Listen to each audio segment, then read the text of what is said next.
हिंदुस्तान का लोकतंत्र सदियों के अनुभव से विकसित एक व्यवस्था। यहां लोकतंत्र में जीवन का सार है।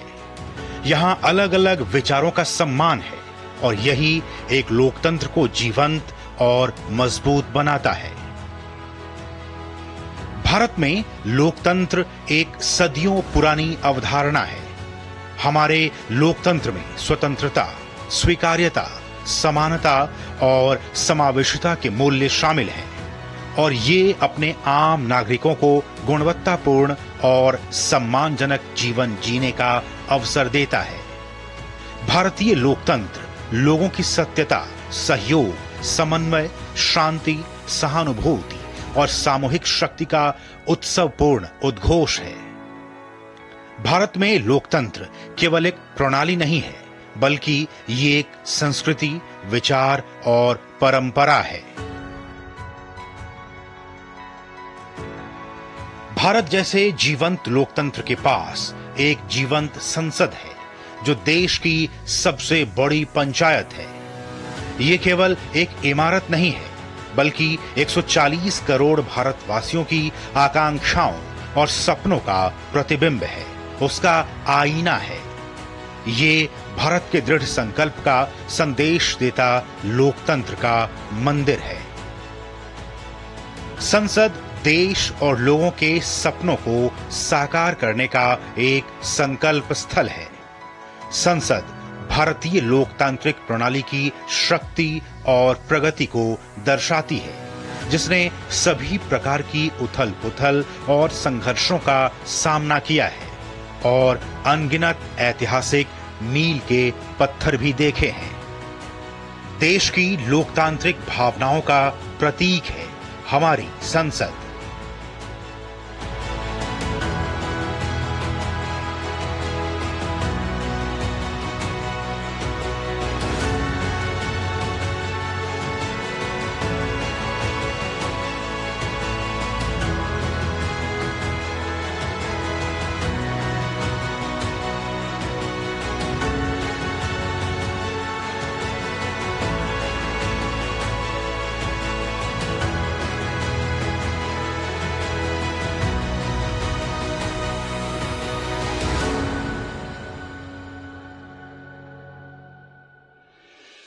बीते दिनों जब प्रधानमंत्री नरेंद्र मोदी ने नवनिर्मित संसद भवन राष्ट्र को समर्पित किया था, उस दौरान उन्होंने कहा था कि संसद का ये नया भवन भारत के विकास से विश्व के विकास का भी आह्वान करेगा। उन्होंने ये विश्वास भी व्यक्त किया था कि संसद का ये नया भवन एक नए, समृद्ध, मजबूत और विकसित भारत के निर्माण का आधार बनेगा।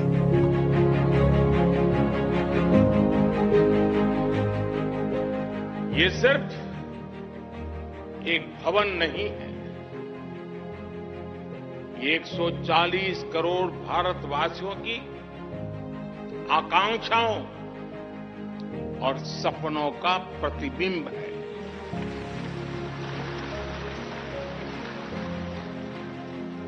ये विश्व को भारत के दृढ़ संकल्प का संदेश देता हमारे लोकतंत्र का मंदिर है।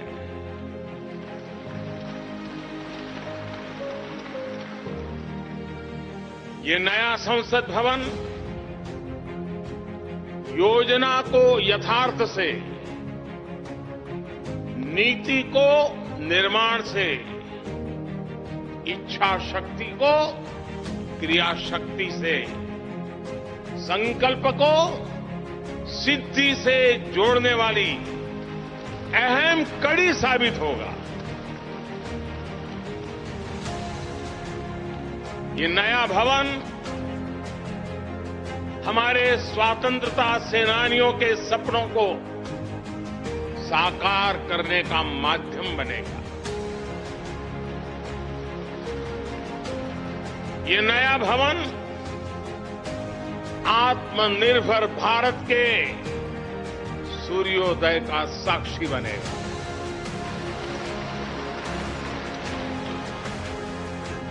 ये नया भवन विकसित भारत के संकल्पों की सिद्धि होते हुए देखेगा। ये नया भवन नूतन और पुरातन के सह अस्तित्व का भी आदर्श है।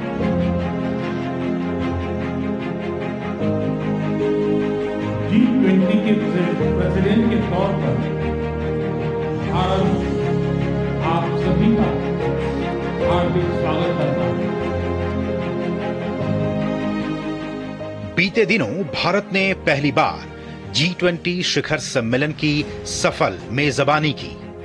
शिखर सम्मेलन के पहले सत्र को संबोधित करते हुए पीएम मोदी ने कहा कि लोकतंत्र की जननी के रूप में संवाद और लोकतांत्रिक सिद्धांतों के प्रति प्राचीन काल से ही भारत का अटूट विश्वास रहा है। उन्होंने कहा कि हम वसुधैव कुटुंबकम के मूल सिद्धांत पर विश्वास करते हैं, जिसका मतलब है कि पूरा विश्व एक परिवार है। पूरी दुनिया को एक परिवार मानने के कारण हर भारतीय एक पृथ्वी की धारणा से खुद को जोड़ता है। 21वीं सदी का यह समय पूरी दुनिया को नई दिशा दिखाने वाला और नई दिशा देने वाला एक महत्वपूर्ण समय है।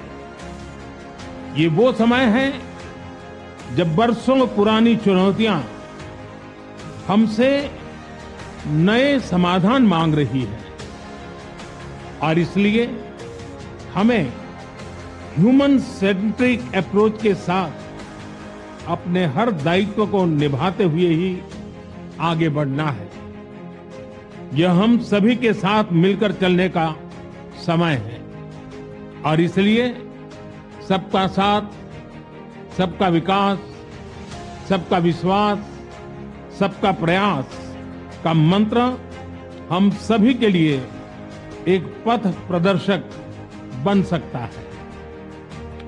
वैश्विक अर्थव्यवस्था में उथल-पुथल हो, नॉर्थ और साउथ का डिवाइड हो, ईस्ट और वेस्ट की दूरी हो, फूड, फ्यूल और फर्टिलाइजर का मैनेजमेंट हो, टेररिज्म और साइबर सिक्योरिटी हो, हेल्थ, एनर्जी और वाटर सिक्योरिटी हो, वर्तमान के साथ ही आने वाली पीढ़ियों के लिए हमें इन चुनौतियों के ठोस समाधान की तरफ बढ़ना ही होगा। फ्रेंड्स, भारत की G20 प्रेसिडेंसी देश के भीतर और देश के बाहर इंक्लूजन का, सबका साथ का प्रतीक बन गई है।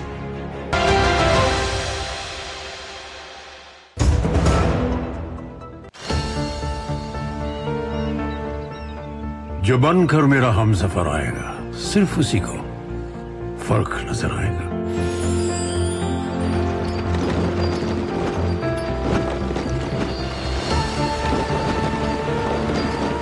साल, बरस और सदी नहीं, एक युग गुजर जाएगा। उम्र न पूछो वंडर की, जब फर्क नजर आएगा। वंडर सीमेंट, फर्क नजर आएगा। मैं क्या जी, सब जानते हैं, जहां दिखे मारियो, अपना समझ के खा लियो।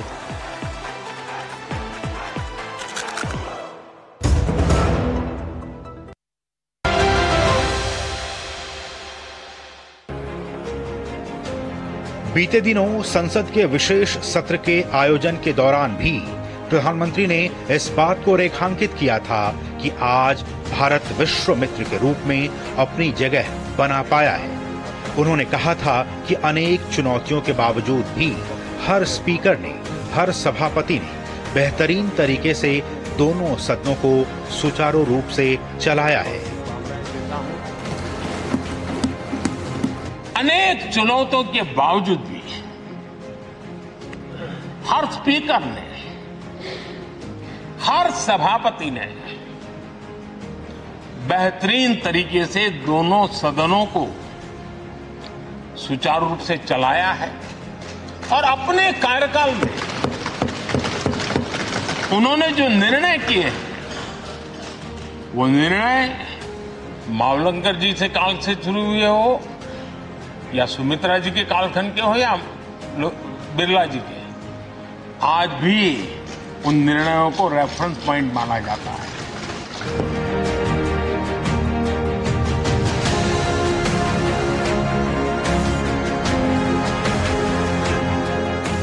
भारत ने वैश्विक शांति और स्थिरता के लिए बहुपक्षवाद को अपनाने का आह्वान किया है, ताकि हम विश्व के समक्ष चुनौतियों के समाधान हेतु एकजुट हों और जनता की आकांक्षाओं के अनुरूप समाधान निकाल सकें।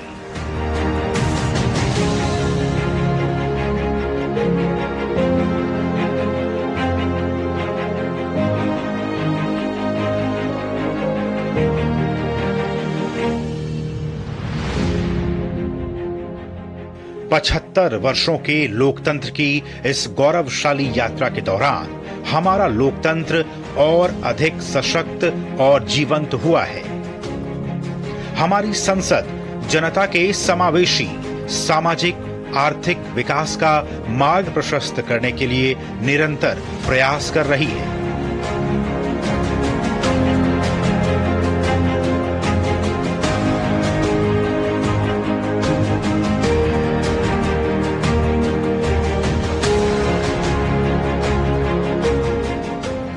हमारे सांसद विश्व के सामने आने वाली चुनौतियों, मसलन खाद्य सुरक्षा, ऊर्जा सुरक्षा, जलवायु परिवर्तन और सतत विकास जैसे महत्वपूर्ण वैश्विक विषयों पर भी अपने विचार रख रहे हैं। बीते दिनों संपन्न हुई G20 की बैठक के दौरान भी अंतर्राष्ट्रीय महत्व के विषयों पर सदस्य देशों के बीच विस्तार से बातचीत हुई थी। इसी कड़ी को और आगे बढ़ाते हुए अब G20 देशों की संसदों के अध्यक्षों यानी P20 का शिखर सम्मेलन 13 और 14 अक्टूबर को नवनिर्मित India international convention and expo centre यानी यशोभूमि में आयोजित किया जाएगा। प्रधानमंत्री नरेंद्र मोदी 13 अक्टूबर को इस शिखर सम्मेलन का उद्घाटन करेंगे।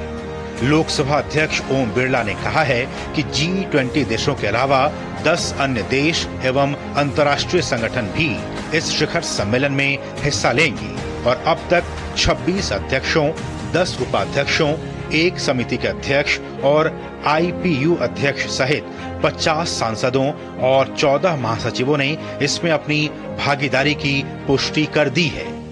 ओम बिरला ने यह भी कहा कि पैन अफ्रीकी संसद के अध्यक्ष पहली बार भारत में P20 शिखर सम्मेलन में हिस्सा लेंगे।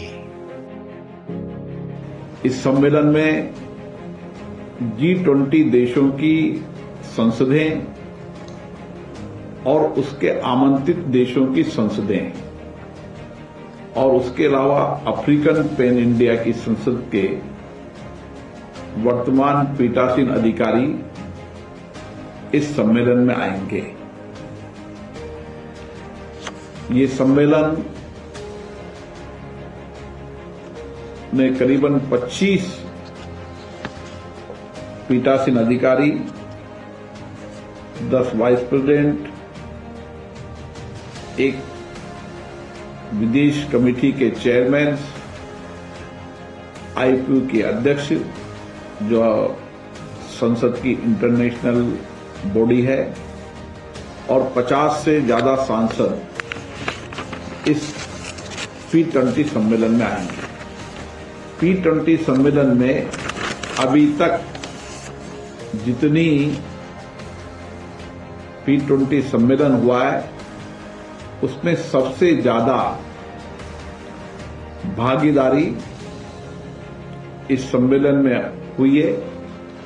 उसके लिए G20 के सभी देश और आमंत्रित देश के पीठासीन अधिकारियों को मैं धन्यवाद देता हूं कि मदर ऑफ डेमोक्रेसी के अंदर भारत की संसद द्वारा आयोजित इस सम्मेलन में वो आमंत्रित हैं और विशेष रूप से यहां पर कई विषयों पर चर्चा और संवाद करेंगे। लोकसभा अध्यक्ष ने कहा कि अब तक विभिन्न देशों में आयोजित हो चुके P20 सम्मेलन की तुलना में भारत में आयोजित हो रहे सम्मेलन में सबसे ज्यादा प्रतिनिधि शामिल होंगे। भारत दुनिया का वो देश है जहां पर हमने आजादी के बाद हमारे संविधान में हमेशा लैंगिक समानता की बात की है। मतदान का विषय हो, तब भी हमने आजादी के बाद पहले मतदान में ही सभी लोगों को मतदान का अधिकार दिया। ये भारत के संविधान से दुनिया के कई लोगों ने लिया। उन्होंने कहा कि P20 शिखर सम्मेलन के दौरान 4 उच्च स्तरीय सत्र आयोजित किए जाएंगे। 4 सत्रों की बात की जाए तो SDG के लिए एजेंडा 2030, प्रगति में तेजी लाना, सतत ऊर्जा परिवर्तन, हरित भविष्य का प्रवेश द्वार, लैंगिक समानता को मुख्य धारा में लाना, महिलाओं के नेतृत्व में विकास, सार्वजनिक डिजिटल प्लेटफॉर्मों के जरिए लोगों के जीवन में व्यापक बदलाव लाना शामिल हैं। P20 सम्मेलन के आयोजित करने का उद्देश्य वैश्विक विषयों पर समकालीन चुनौतियों और उसका समाधान लोकतांत्रिक संस्थाओं के माध्यम से संसदें अपनी अपनी संप्रभुता में इस विषयों पर चर्चा करे, सार्थक संवाद करे, नीतियां कानून बनाने में हम किस तरीके से वैश्विक चुनौतियों का समाधान कर सकते हैं और सरकार ने जो योजनाएं, नीति, कार्यक्रम बनाए हैं उन पर व्यापक दृष्टिकोण से, लोकतांत्रिक दृष्टिकोण से चर्चा कर हम एक बेहतर समाधान दुनिया को दे सकें। आइए अब आपको समझाते हैं कि आखिर ये P20 है क्या, इसका अब तक का इतिहास क्या रहा है। P20 सम्मेलन में द्विसदनीय शासन प्रणाली वाले देशों के अध्यक्ष या प्रमुख हिस्सा लेते हैं। G20 देशों के अलावा 10 अन्य देश एवं अंतर्राष्ट्रीय संगठन भी इस शिखर सम्मेलन में हिस्सा लेंगे और अब तक 26 अध्यक्षों, 10 उपाध्यक्षों, 1 समिति के अध्यक्ष और IPU अध्यक्ष सहित 50 सांसदों और 14 महासचिवों ने इसमें अपनी भागीदारी की पुष्टि कर दी है। पैन अफ्रीकी संसद के अध्यक्ष भी पहली बार भारत में P20 शिखर सम्मेलन में हिस्सा लेंगे। परंपरा के अनुसार P20 शिखर सम्मेलन G20 की अध्यक्षता वाले देश की राष्ट्रीय संसद में आयोजित किए जाते हैं और इसकी अध्यक्षता मेजबान देश की संसद के पीठासीन अधिकारियों द्वारा की जाती है। साल 2010 में कनाडा के ओटावा से इसकी शुरुआत हुई थी।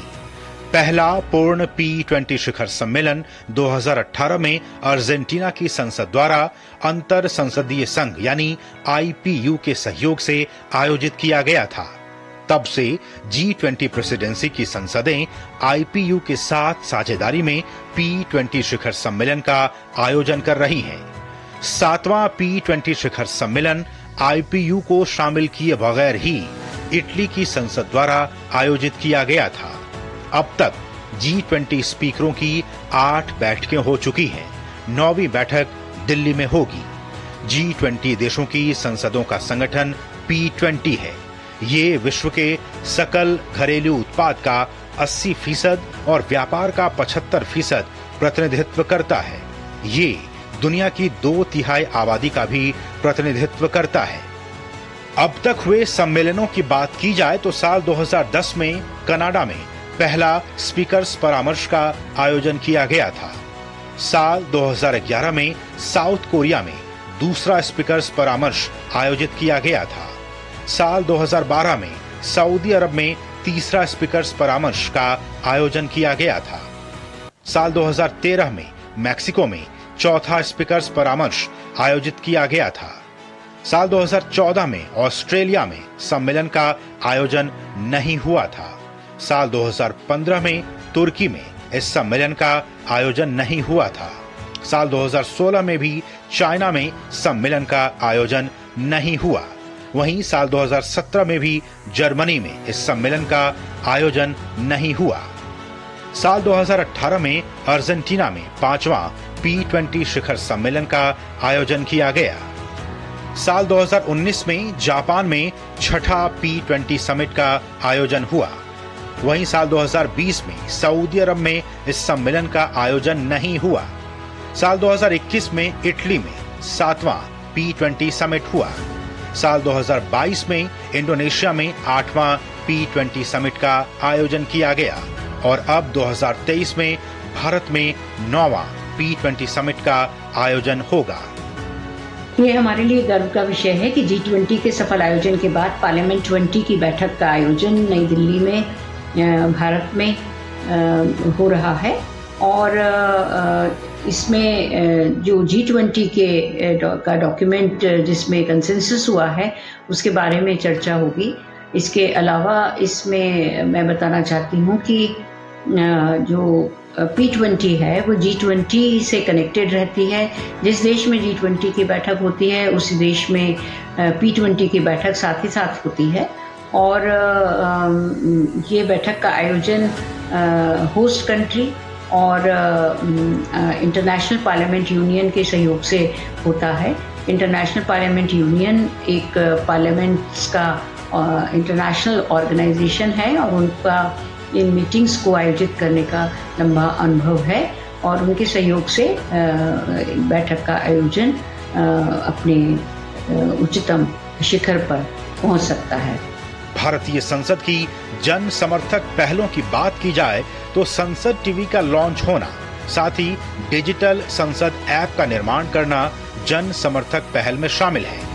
Parliamentary museum, the parliamentary research and training institute for democracy, Panchayati Raj संस्थाओं के लिए आउटरीच एवं परिचय कार्यक्रम जैसे जन उपयोगी पहल इसमें शामिल है। स्वतंत्रता के बाद हमारे पुरखों ने बहुत सोच विचार कर संसदीय प्रणाली का लोकतंत्र अंगीकार किया था। इसकी प्रमुख वजह भारत की विशालता और विविधता और बहुसांस्कृतिक चरित्र का होना था।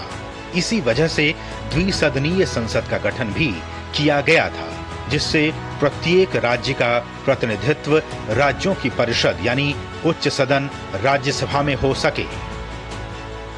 उम्मीद की जानी चाहिए कि P20 सम्मेलन के जरिए सभी सदस्य देश संसदीय व्यवस्था को और भी मजबूती प्रदान करेंगे और आने वाले वर्षों में अपने यहाँ रहने वाले सामान्य मानवीय को अपनी अपनी संसद के प्रति विश्वास को और भी बढ़ाने का काम करेंगे।